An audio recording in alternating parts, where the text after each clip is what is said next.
இன்றைக்கி நம்ம என்ன செய்ய போகிறோன்னா ஆட்டு மூளை வறுவல். அதை ஃபஸ்ட்டு க்ளீன் பண்ணி எடுத்துக்கலாம். இதை என் பொண்ணு தான் கட் பண்ணி பார்க்குறேன். ஏன்னா ஸ்கூலில் கிளாஸ் நடந்து தான், அதனால் அதில் என்ன இருக்குது அப்படின்றதுக்காக கட் பண்ணி அதை பார்க்குறான். அந்த வீடியோ தான் உங்களோட ஷேர் பண்ணியிருக்கேன். இது ஒயிட் மேட்டர் அப்படின்னு ஏதோ சொல்லிகிட்டு இருந்தா, அதை தான் பார்த்துட்டு அப்புறம் மூளையை க்ளீன் பண்ணி கட் பண்ணி எடுத்து வச்சாச்சு. அடுத்ததாக கடாய் பற்ற வச்சு எண்ணெய் ஊற்றி தாளிக்க தேவையான 2 பட்டை கிராம்பு போட்டுட்டு அரிஞ்சு வச்ச வெங்காயத்தை போட்டு நல்லா வதக்க வேண்டியது தான். வெங்காயம் நல்லா வதங்கினதும் கொஞ்சமாக சேர்த்து கட் பண்ணி வச்சுருக்க தக்காளி பழம், இஞ்சி பூண்டு பேஸ்ட்டு சேர்த்து அதையும் நல்லா வதக்கிக்கலாம். இது பிரைனுக்கு கொஞ்சமாக போட்டாலே போதும், மூளை வறுவலுக்கு நிறைய தேவையில்ல.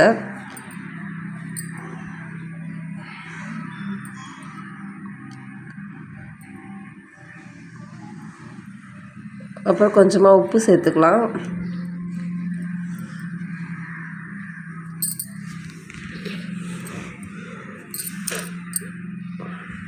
இது கொஞ்சம் வதங்கினதும் காரத்தூள் அப்புறம் மிளகாத்தூள், குழம்பு மிளகாத்தூள் ஒரு 1.5 ஸ்பூன் அளவுக்கு சேர்த்துட்டு அதையும் வதக்கி விட்டுடலாம். வதக்கி விட்டதுக்கப்புறமா தண்ணி கொஞ்சம் சேர்த்து கொதிக்க விடணும். இப்போ நம்ம கட் பண்ணி வச்சுருக்க மூளையும் இதில் சேர்த்துக்கலாம்.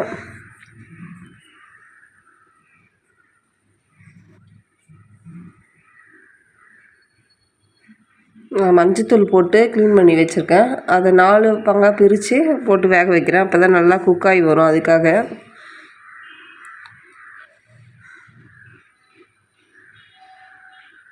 இதை நடுவில் நம்ம அப்பப்போ திருப்பி விட்டோன்னா எல்லா சைடும் ஒரு ஈவனாக வெந்து போயிருக்கும்.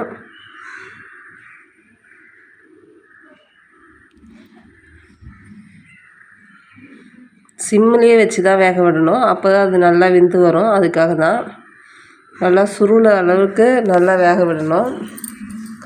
ரொம்ப ஈஸி தான் செய்கிறது, ரொம்ப கஷ்டம்லாம் கிடையாது. இன்னும் ஒன்று, நம்ம ஆட்டு தலை வாங்கும்போது இதையும் கேட்டு வாங்கிட்டு வரணும். சில கடையில் ஏமாற்றிடுவாங்க தராமல், சில கடையில் கொடுத்துருவாங்க. இந்த மாதிரி நல்லா சுருளை வதக்கிட்டு கடைசியாக இறக்க போகும்போது நேரத்தில் மிளகுத்தூள் தூவி கொஞ்சம் சிம்மிலேயே வச்சு மறுபடியும் கொஞ்சமாக வேக விட்டு திருப்பணும். அப்போ தான் இந்த பெப்பரோட காரம்லாம், மிளகோட காரம்லாம் அதில் நல்லா இறங்கி ஃப்ளேவர் நல்லாயிருக்கும். இந்த மாதிரி சுருளை வெந்ததுக்கப்புறமா நம்மளோட மூளை ஃப்ரை ரெடி ஆயிடுச்சு. இது மேலே கொத்தமல்லி